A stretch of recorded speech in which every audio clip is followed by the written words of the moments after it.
As always, a big thank you to Susie Katz and Photo Wings. She's been a very generous funder of so many important things in the photo world, and we need people like that.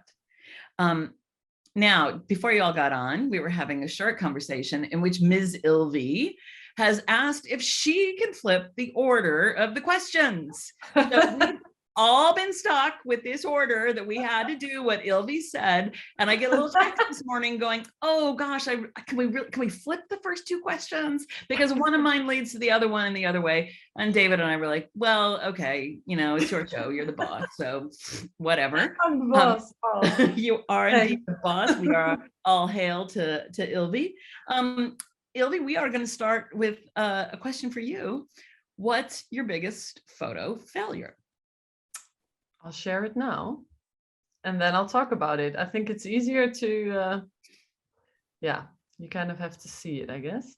I'm gonna have some morning coffee here, if it's okay, while you show it. Definitely. There. You can see it now? Yeah. So yes. Why is this a failure? Yeah, what's up here?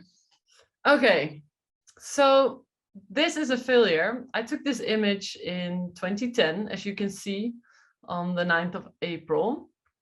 And this was actually at the funeral of Eugene Terry.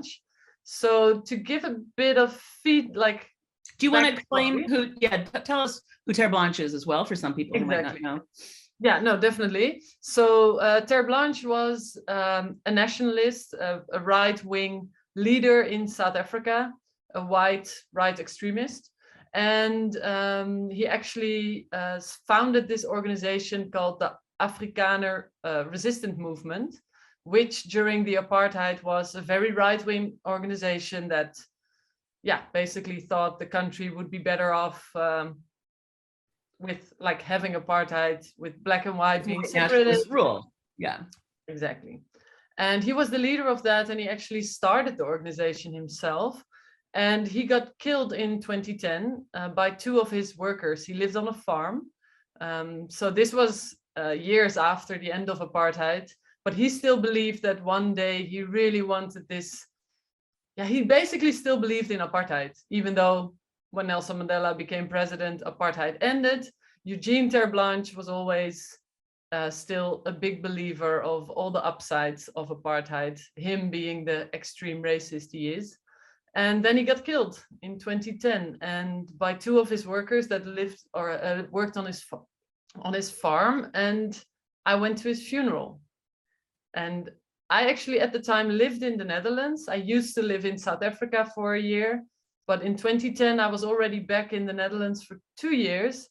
But just by total coincidence, I was in South Africa at this time because the World Cup was coming up. And I had gotten an assignment to photograph the hotels where the Dutch team would be sleeping. The Dutch soccer players. Let's just take a moment here and give this as a note for people who don't necessarily might be looking for tips about how you fund your own work. Finding an assignment to go to the place where you're working on a long-term project is one of the classic 101A's way to do it. Well done, Ilvy. Yes.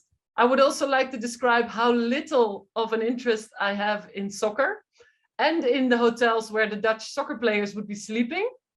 But you are so right. I was working on a long-term project about South Africa, and I started that already in 2007. So when I had a phone call in 2010 asking, can you photograph the hotels where our players will be sleeping? I was like, great idea. How much does it pay? Love to do that. I love hotels. I love architecture, photography. And all those soccer players. Get me over there, yeah. So I went and I was photographing. I was actually in a hotel room photographing a room when I got a phone call from Alice van Gelder, who is the Dutch correspondent for the television at the moment. And at that time we were working together, and she called me and she said, Eugene Terblanche just got stabbed to death and his funeral is coming up. Are you still in Cape Town doing these pictures of the hotels? I'm like, yes, I am. And I'll finish very quickly. And then I'll fly over to Johannesburg towards the funeral. And that's what I did. I photographed all the hotels super quickly, and I extended my ticket and I stayed. And this is actually the funeral. And yeah, why is this a failure? You might wonder. This was quite an important moment, because this is the moment where the coffin is entering the church. And there were hundreds, I mean, there were 1,000+ people that were gathering there to say goodbye to him. But there were also hundreds of press colleagues, as you can see in the picture. And when I started out as a photographer in 2007 and 8, I did a lot of red carpet photography. Is that what it's called in English as well? Yeah, also to make money. Yeah. Wasn't too bothered by the whole scene itself, but I did that for a living. And so I kind of knew what it was to push away people, because it was always a huge fight at the red carpet photography. Yep. But this funeral was worse. I was pushed. I mean, I'm quite an okay news photographer, but this was, I mean, it was just too much. So I literally ended up in the worst place ever. Oh, interesting. Couldn't even see the coffin. Well, you can also, that's why it's a photo of failure. You can hardly see the coffin. The coffin is underneath one of the arms of the guy with the brown. Yeah. With the guy on our, as we look on our right-hand side, it's right under that. Yeah. So that's a big photo failure. I didn't have any good images of the coffin going into the church, and mainly because I was in the worst position ever. I was in the entrance of the church. I was literally pushed towards this entrance. No one wanted to stand there, including me. But I just ended up there, and that guy with his finger like this, with the green beret, he got really angry at me. He was yelling, and you get out of the way, and you are, what did he say? Like, you don't have any respect for the death. And I mean, even though this was the funeral of someone with very opposing ideas than the idea that I have about the world, I still am a respectful person, I feel, and I wanted to be respectful, but he was right. The coffin couldn't even pass because I was... Because you were in the doorway? I was blocking. And he got so angry about it. And right. So was he angry at you in this picture, Ilvy? Is he yelling at you? Yes, he's yelling at me, and 2 people on this side of me and 2 on the other side. We were 5 stuck in this doorway. Wow. Basically. And the coffin couldn't pass, and we couldn't really go forward or backward or anywhere. And he got really angry. He was yelling. He was like fuming. He was so angry. And that's another reason I didn't get an image of, I didn't get an image of the coffin because there were too many colleagues, but also because I was so shocked by the yelling. And I was in the wrong position. I do have a few later on of the coffin and the grave, but this to me was more the moment that there was a big line of people, and I don't really have any of it. That's such an illuminating backstory, because knowing that it's a funeral, and the news shot, the money shot for a funeral, of course is going to be something with the coffin or that shows death. So, that's a failure. But then to all the things you're dealing with on top of it, as to why you weren't in the position, and then what happened in that moment, and that he's actually yelling at you, which is kind of a meltdown space for a photographer, right? You don't want to be singled out or yelled at, or, things made hard for you. So that's, I think, a really, I don't think that part's a failure. I think we're seeing that you still managed to make a photograph, whether or not it was a good one in that moment. So I say, kudos to you on that. And 2 little notes from me also are I'm interested that you spoke about having done red carpet work, because I don't know, like many news photographers might look down their noses at that, but hello, look at what you learned, in that space. It was about jockeying for position. I was just having a conversation with a photographer yesterday about doing what we call unit photography, set photography in film, which I used to think, how hard could that be? You're photographing a scene that somebody else already lit and it's being rehearsed a million times. Well, it's really hard, and you learn all kinds of things about the personal dynamics, behind a camera. So I think another success in this picture to me is what you brought to it from learning, from other, types of photography work that somebody else might make, might look down at, so I'm throwing you some kudos for that. And by the way, I also just wanted to say, because I'm sure that people outside the US will be going, they said soccer. They should be saying football. I just need to go on record as an American who does know that the non-US term for soccer is football. So completely off the path on this. So good one, actually. Did you do anything with this photo, Ilvy? Did it get published? Yeah, I was quite lucky actually that I didn't have an assignment at the time. I mean, of course, it didn't feel lucky because I wanted to sell these pictures to whoever wanted to buy them. But as you can see, there were a few colleagues who were also trying to sell the images. And I really back then didn't have a really big network. So at the time, I sold them to the Dutch press agency, which was great. And I was lucky enough that I managed to somehow get into a helicopter that day. There was a helicopter and Alice and a friend, and we kind of arranged for me to be in that helicopter, and it just kind of happened. And it was amazing because I had the only aerial images from this huge crowd of people and the car with the coffin. And so I did have images, but weirdly enough, I mean, I was so happy to be in that helicopter, but at the same time, it wasn't where the tears and the emotion was. It was amazing, but it wasn't. But I felt quite lucky that no one was really waiting for these images at the end of the day, that there wasn't an editor that said, so what about that really special moment when the coffin went into the church? So I sold them to the press agency, but it wasn't an assignment. I just kind of put it in their database. And I was lucky that I had other shots. I had a lot of, which I thought were much better shots, of people grieving, and a lot of very stark, is that a word, like stark faces, like very, a lot of grim kind of, I don't know, people that looked worried, not necessarily because they were at a funeral, but just because I could almost feel the history on their faces of the country, kind of what they are experiencing or feeling that they are experiencing. And I think the transition from going from apartheid to a democracy made them feel they were left out or somehow. I don't know. I think also just one other, we're going to move on to your success picture, but I think one other reflection on this, and I've noticed it in the interviews you've done so far with each of us talking about our failure. It's pretty interesting that the failure pictures in many ways led to successes.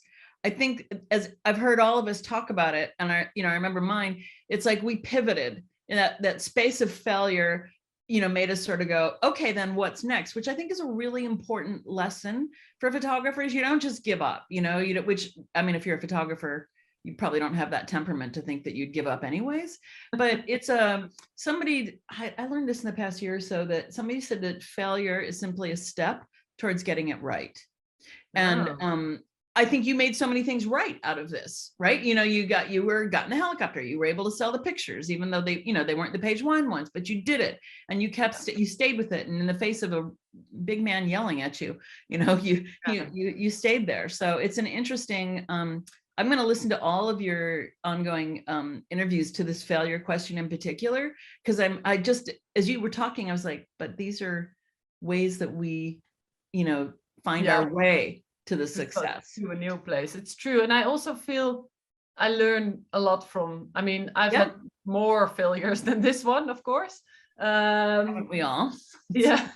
And I've learned from all of them. I know it's a very kind of easy thing to say, but For instance, when he was yelling at me, I took this picture because I was also kind of afraid of him. So I was hiding behind my camera, which I do a lot if it's too sad or too cruel or too, it happens a lot that I'm like, okay, I'll just stay here behind my camera.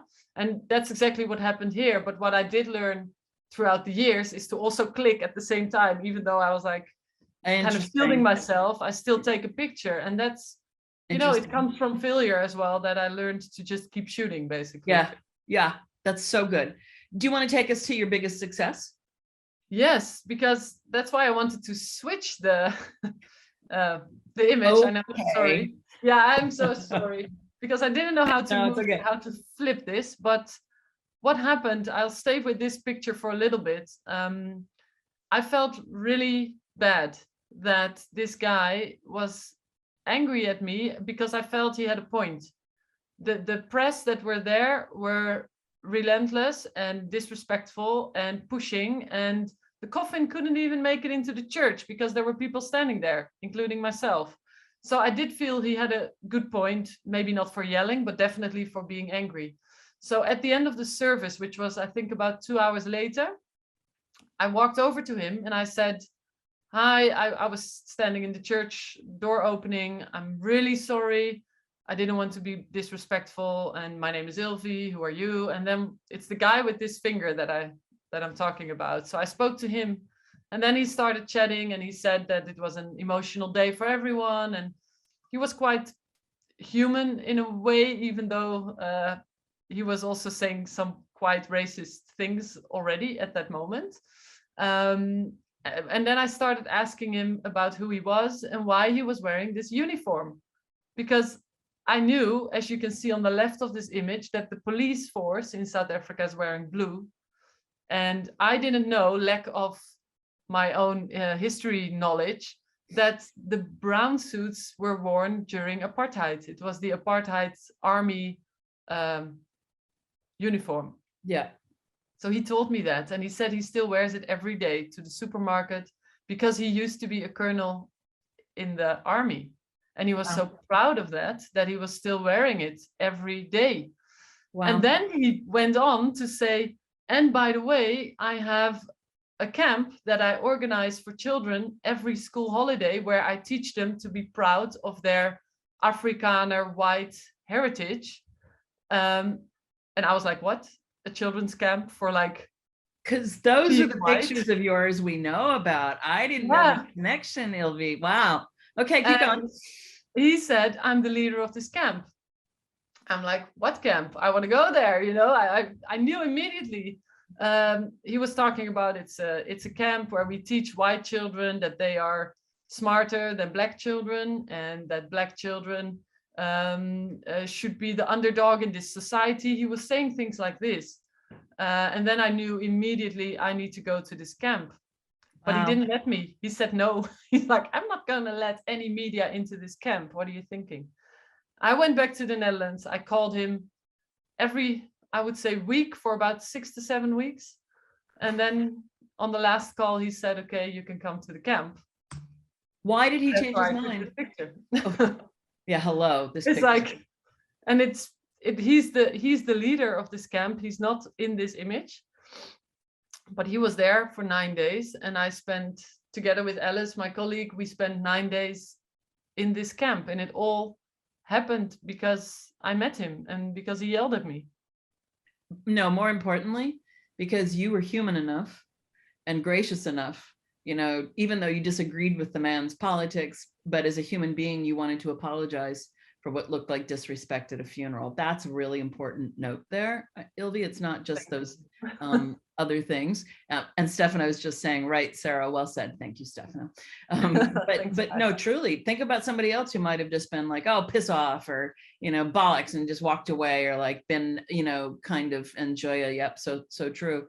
Just been like, you know, or so unable to examine themselves that they would have, you know, had that guard up or just walked off. So first and foremost, I think what an incredible lesson of what being, you know, respectful and humane, you know, leads to. I also think, Ilvy, I know a lot of people on the call know you, but could you step back just a bit and just give us your elevator pitch on what this long-term project in South Africa was, so we can understand how much this mattered to you? Yeah, 100%. Oh, sorry, that's really not one of the 4 questions, but hey, if you can break the rules, so can I. Oh, we're gonna hear this for another half an hour. Years, yeah. Longer, yeah, exactly. Yeah. Thanks, Sarah. Yeah, so when I did an internship in 2007 in South Africa, and I was working at a newspaper, and they were sending me on all kinds of assignments in South Africa, and I didn't know the country very well, so it was very exciting. But what I noticed in almost every assignment that I did for the newspaper was that the young people were very, very active. So if there was a demonstration, the youth was in the front, walking in front with signs. If there was, literally, if there was anything going on, the youth were always there. So I realized in 2007, I wanted to do a project about youth, of the youth of South Africa born around the time that apartheid ended. So around 1994, when Nelson Mandela became president. And I worked on that project for 12 years. Wow. Yeah, so for 12 years in a row, I photographed young people that were basically, I think the only thing they had in common was that they were born free. Yeah, they're called the born free generation. Yeah. But they were from different backgrounds, from black, white, from urban, from city, rich, poor, everything in between, middle class, upper class, everything. And so when I found a youth camp like this, I was like, wow, that is a group of youth that was not part of my project yet, basically. Wow. Yeah, hello, born free generation. Yeah, so born free. Exactly. I just think that's so interesting. I'm just looking at the clock too, Ilvy, but I think I'm so glad this is being recorded, because I just think this is such a foundational. I think this should be taught in photo schools, how you responded in that first picture and what happened because of it. It's just such a lesson in how to be, both a human being and a photographer, and what comes from that. And you know what, not every bad situation where we try to act with grace or to apologize for something is going to lead to this kind of a gold mine, but it's still the point. We have to be that way for a reason. It's part of, for me, it seems like, in knowing you, it's part of what your photographic practice involves, that kind of accountability and grace. And, sometimes there's an immediate payoff like this, and sometimes it's just like, that's how you lived in the world that day, and that matters too. Yeah, that's so beautifully said, Sarah. I think as a photographer, it doesn't really matter as a photographer, as a human being. I think it's quite the same thing if you kind of try to do this job well. I always try to have the human part first. And that's why I want to let's flip the questions one more time, because I just realized we're going into what advice would you have for your younger self? I'm totally messing with structure today, but we're in that space. So what would you say, to your younger self? Look at the things you've learned. I think what I learned a few things. One of them is that I shouldn't be shy. I was shy for a long time, also as a photographer. For instance, if I wanted to take a picture from high above, shooting down from a table, I was too shy to climb on the table, because I realized people would be looking at me. So I wouldn't take the shot, because I was like, oh my God, they're going to be looking at me, and I was that shy. And I was too shy to pick up a phone and call people to organize things. So it was pretty bad. That surprises me, because you are so not, I don't experience you that way. It changed a lot, but it was a long, long road, to be honest. What would you tell that shy self then? Because you've learned so much, but what would you tell her maybe to make it a shorter trip? I think what I did in the end, I didn't really actively, I learned by doing, which was great. So just by, okay, I'll step on the table, I'll try it, and then I'll do it. And then the next time is easier. But I think in the end, it would have been much quicker if I would have learned, I don't know, through a psychologist or some therapy, or in the end, for instance, in 2012, 11, I started winning awards with this work. I won 2 awards at the World Press together with Alice, with a multimedia and with this picture. And then I was too afraid to give a speech. And then I took speech lessons, like to give speeches, and I was too afraid to pick up to go on stage to receive the award even.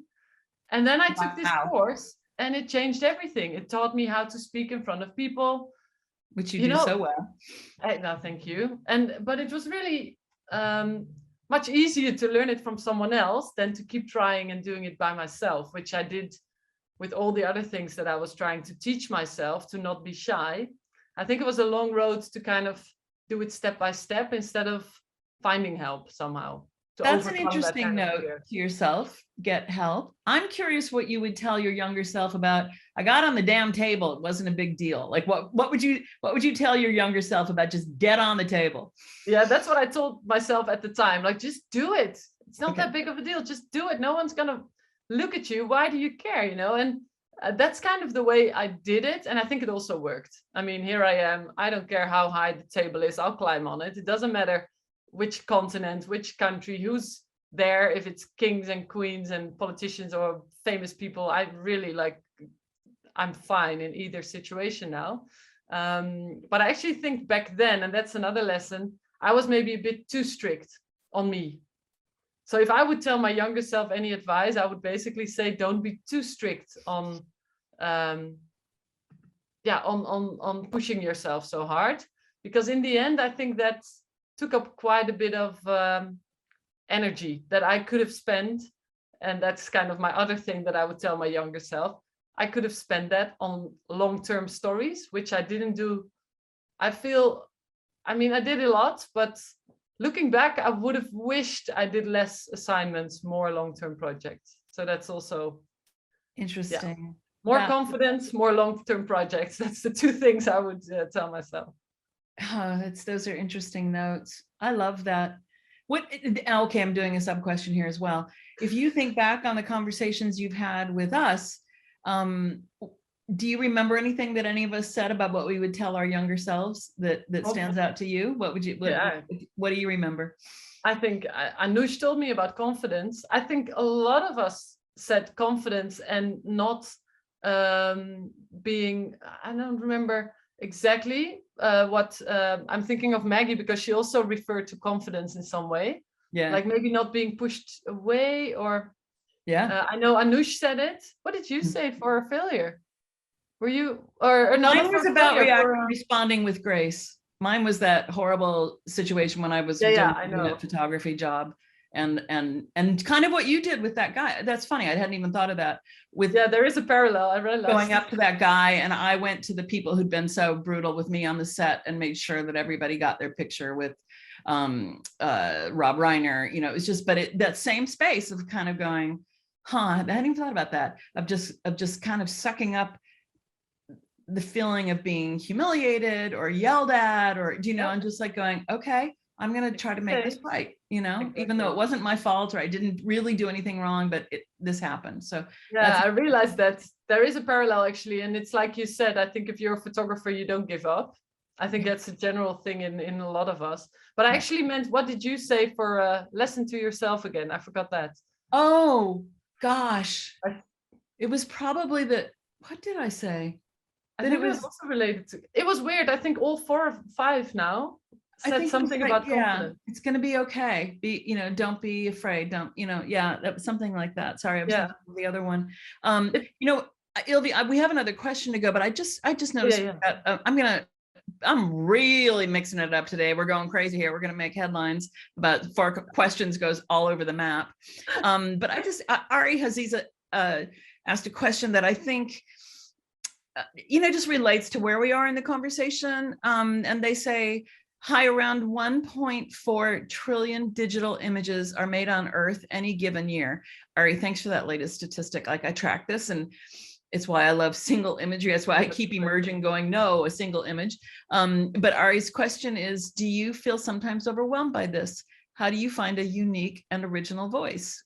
Which is kind of what we're talking about. So how would you answer that, Ilvy?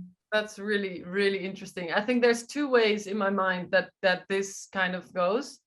The one way is like the fight. It's kind of literally like fight or flight. There's one voice that says you can tell a different story. You can find a different narrative. You can do it better or different or new. And then there's the other way that's like, oh, maybe I should start a bakery. It's like, and maybe I should go totally in a different direction because everyone is a photographer. But to be very honest, from that bakery side, it'll never happen. It's just so much in me to be a photographer. And I also believe, and I don't want to sound arrogant, but I really do believe that if I think long enough and hard enough and maybe sit down and relax enough, that I will find stories that maybe have not been told as much or maybe in a different way. I'm quite confident that I can find ways with storytelling to kind of make it new or different. Is a bakery your fallback position? Because mine's a bookstore. Actually, I'm not a good baker, but definitely there is like a job like that. I know, it's just like a daily, the same, like a bookshop or a bakery and I can stay in one place and I can just do one thing. And I totally hear that. But I'm interested also in Ari's question though, just the sheer number of images. That's why I started that little book press. I had 10x editions, which is 10 images from a photographer with just like one little poetic thread. I haven't done them in a while. I should probably start them up again. But Ari, that's how actually you can see some of those books if you go to 10, the number 10, then the letter X editions.com. I can put it in the chat. I really love it. But that was part of how I dealt with like, oh my gosh, there's so many, images in the world. How do I say love this one? Have a conversation with this one image. And so that was like mine. Sorry, I'm jumping on the question to you. How do you deal with that, Ilvy? Like going, wow, there's 1 trillion images this year, and don't get flattened by the sheer number. How do you cope? Well, to be very honest, I feel like a very late adapter, but please bear in mind, I started photography in the digital age. Yeah. So for instance, I have only been in a dark room once, and that was when I was in high school, when I actually found photography. I was 16. It was like once. And then after that, I started journalism school, and everything was already digital. So I hardly ever print images. But then, and that's where I'm going, I have found like a new, very slow adapter love for prints. Oh. So when I either love my own image or someone else's image, I started buying more images. I start printing now, only like in the last year, my own images. And it's like, that's how I kind of feel a different love and respect for images that sometimes only live in your computer on a hard disk or in a magazine or a newspaper.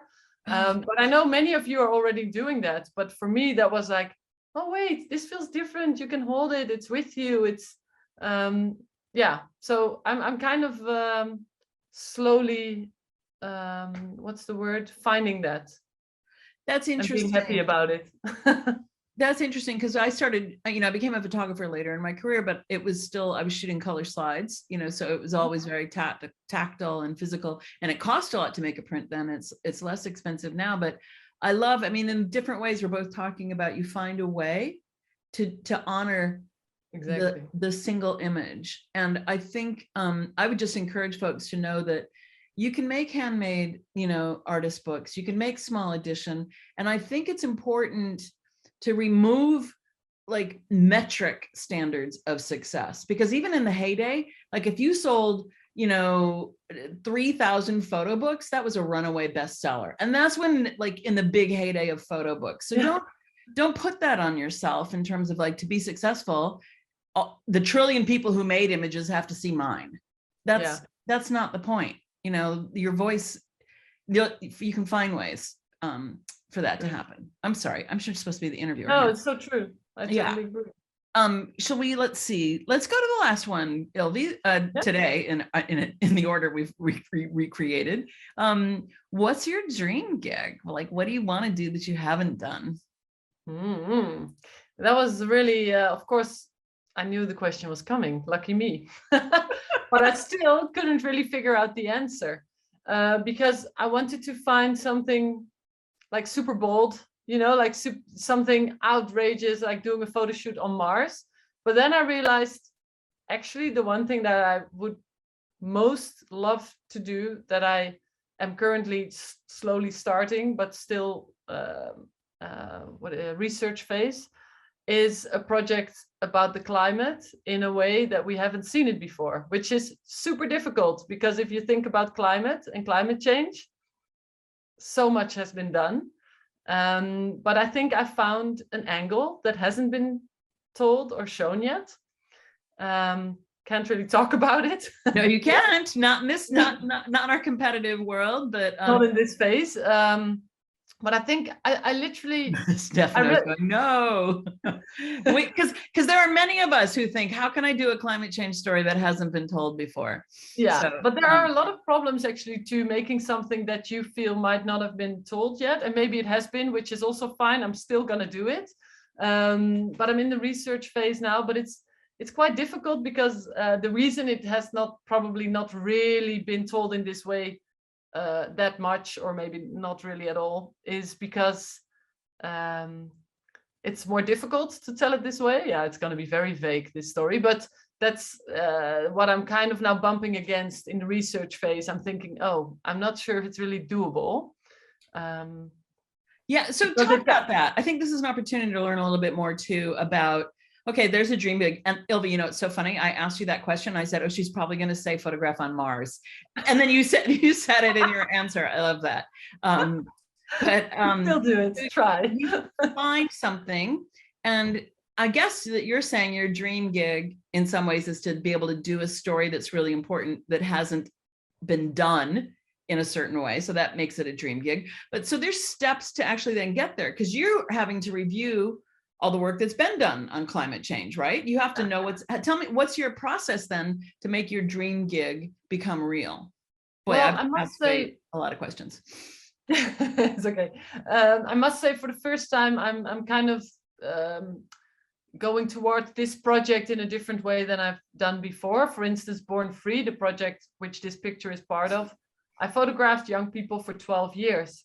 I funded this by doing assignments all year round, every day. And then the money that I got from photographing hotel rooms or red carpet or news or documentary or portraits, I would then put into the project. This time around, I don't want to do it that way because it steals a lot of your time. Mm-hmm. So the phase that I'm in now, the first part is, okay, I want to do a project that sounds like it's impossible. Let's find funding. That's where I'm now. Okay. So I'm in the I never did hardly anything with funding, and it's quite interesting to ask for funding for a project that you're not sure if it's even doable. So the phase that I'm now in is the funding and reading. I'm reading so much about climate now, things that are kind of like almost above my head. It's so technical sometimes as well. Yeah. So my next step, because it's becoming too technical, is speaking to climate change researchers, meteorologists, weather people. So that's my second step, and I actually want to take the upcoming weeks to kind of set up meetings, virtual meetings, to talk to people and also ask them, as a climate researcher, how possible or impossible do you think this project is, and does it really, the thing that I think might exist and might be a story, do you think it's a story? I mean, you guys know more about the climate than me, or than I do. So that's what I'm now trying to set up, to talk to people who know more than me, because I literally don't know enough, I guess. Yeah. So that's the step where I'm now. So in that space, Ilvy, would you ever think about, so you're obviously approaching this as a personal project. I mean, or like a one photographer project. You exist in an ecosystem like Seven, where we've done group projects before. Would you think of this ever being, and there's no, I'm just curious, like as a group, would you want to draw on the resources of Seven itself to be able to bring it as together as group work? But no is a perfectly fine answer, like I said. No, actually, I talked about that yesterday with my studio manager, because I kind of feel it's maybe too big. So I said to her, okay, what would be the best way to kind of tackle this? I mean, besides talking to the researchers. And then I figured it would be great to work together with a writer, a journalist. And then I thought, maybe also someone that does film. And then I thought, okay, it's in so many different parts in the world. Maybe it should be a collaboration between. And then, of course, I thought, maybe I should talk to Gary at 7, and see what he thinks about this, and if it could maybe be a group project. So, yeah, but this only started yesterday. It's really weird how this has been, what do you call it? The way this project came to me. Because I first thought, this is a great idea. Then I started Googling and it didn't really exist. And then I realized maybe it isn't a great idea, because otherwise someone else would have made it already, It's like, so it's a bit of it's more thinking than doing anything yet. But I do feel this could actually be a great group project also, because it's so big otherwise. Yeah. I imagine you could even start with the group of 7 photographers you've already interviewed and ask them, make a 5th question be to them, like, how would you do this? Or, in an offline chat, maybe and there that. are a few of the guys I spoke to, like Stefano. I mean, you guys have done a lot of climate stuff as well. Yes, Stefano is the first person who comes to mind. It's an interesting, it's interesting that we're talking about your work individually as a photographer, and in the course of the conversation, we're winding up in a space that also addresses, the power of a collective. And, folks, you don't have to be in 7 to have a collective. You can. I've just formed a collective of filmmakers. We're working on developing an episodic documentary series. Although, geez, I really want to get a still camera in my hand again. But there's something very interesting in creating an effective collective, people who work together well. Like, what do you think about that, Ilvy? And as a individual, because we're so individual, we've been so used to that for the most part. And when we're in groups, sometimes it's been contentious agencies. There's so many people who are doing really interesting small collectives. I'm working with 4+ in Armenia right now. What do you think is the value of a working as a collective? It's so important. It's the main reason I wanted to join 7. I don't know if I'm saying anything wrong here, but when I wrote apparently not, because I made it in the end, and I wrote what do you call that letter when Proposal? I applied? The application, yeah. The application. I said, okay, I would really love to join 7, and there were tons of reasons, but the main one, the top one, and it was also on top, was that I want to really be part of like a group of people that have a similar vision, or because it felt so lonely. I joined in 2017, so by that time I had already been working for 10 years, I think. Yeah, 10. Yeah, I don't know. I felt like I couldn't take not the loneliness, but just the working alone, doing everything alone. Yeah. I was like, and it becomes better as well when you work in a group. We did the group exhibitions. It's just so much more. Your voice becomes much richer if you're in a group. Yeah, the 7 of 7, the women we did a group thing together. That's the thing I said in my form too, that I wanted to be part of a community. So I hear you on that. So a couple of things. We've got, we've got 10 more minutes or so before we hit an hour mark. I'm just going to ask you all who are still listening here. We've got a great group. If you can put in the Q&A space, did we pass over anything that you wanted Ilvy to talk more about in the 4 questions and the gazillion others that happened? Because we were moving things along because of time. But if we cut a conversation short, say so. If there's something we haven't talked about yet, say so. Jump on in on that. Do I need to still screen share? Because I see you very small now. Oh, you can come off screen share probably, and we can just put faces and whatever you want. Joya is saying, what has she got? Being part of the 7 masterclass was so wonderful. I miss your community and your camaraderie. Joya, I mean, I had the pleasure of getting to know you too, but I think like the important part of what Ilvy was just saying about collaboratives and community is, we were talking about is you can make a collaborative right where you are. You can have the benefits of that community. And obviously Seven has its own benefits. It's been around for a while. It was started, so many years ago by an amazing group of photographers that I know, Ilvy and I, and, Maggie, we're all very honored to be in. We joined at the same time.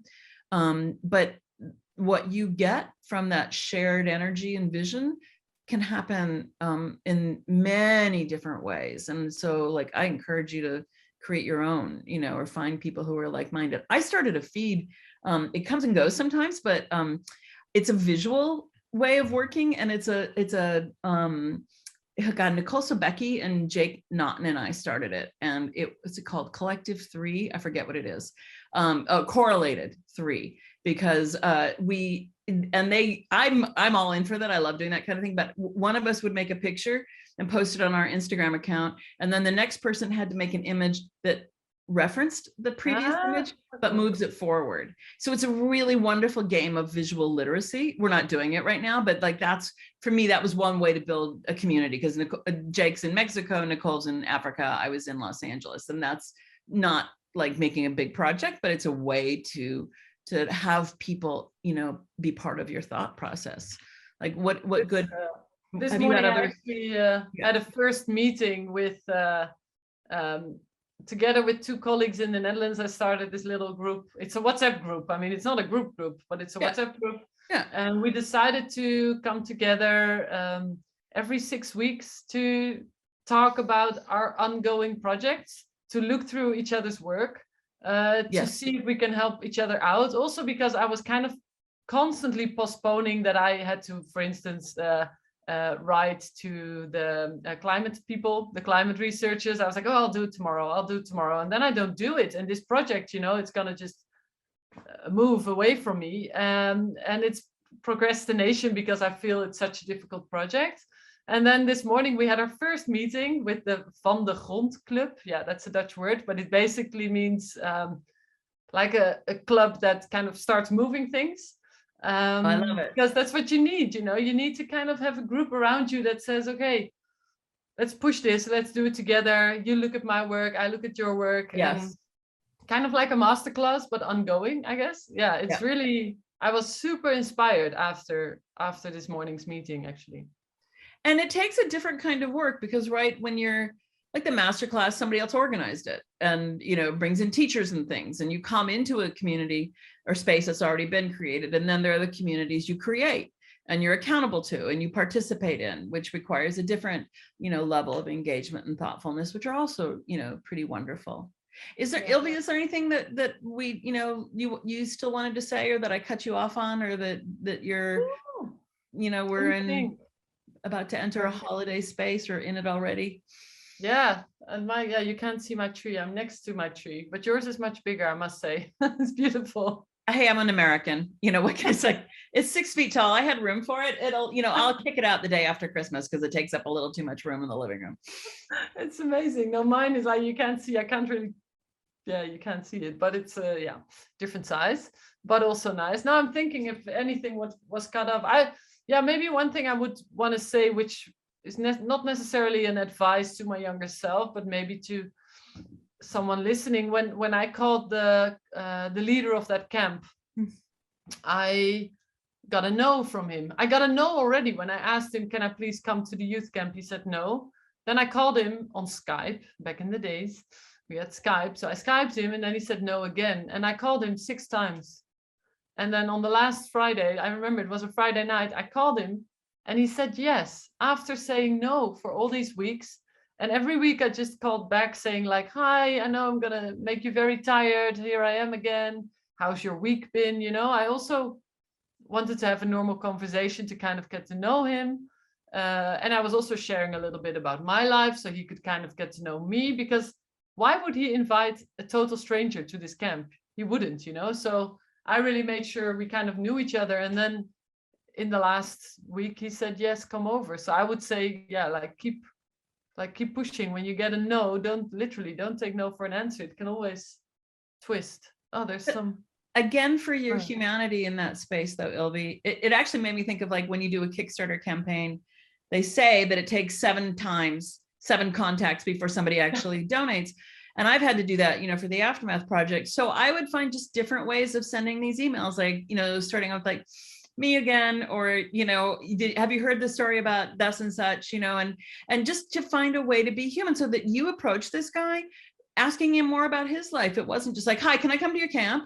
You were just like, hi, it's me again. You're probably tired of me, but I just wanted to check in. What's going on in your life? I mean, it's again, just that being present and being human and not being extractive is a word that's very much in conversations around storytelling today, which is where you just go get a story and take it and go somewhere else and publish. And it's like extracting minerals from someplace, right? Because stories, human narratives, have as much value as the most expensive, minerals that can be extracted. And I think we need to work more in that space. And what I love, Ilvy, which I've known about you and learned more about today, is how you are the opposite of being an extractive storyteller, and you're enriching, the places that you're in. That's a big lesson to all of us. So I try to be really, I aim for that, definitely. Yeah. So we're getting thanks and Merry I'm seeing, definitely. And, thank you all to everybody. We're just coming up near 8 o'clock almost. So Ilvy, my 7th sister, I send you love and greetings, and to all of the rest of you too. And there are events coming up in January and February. They're already on the 7 Insider site. Again, Photo Wings lets us do it for free. And it's one way we can build community, and I hope you all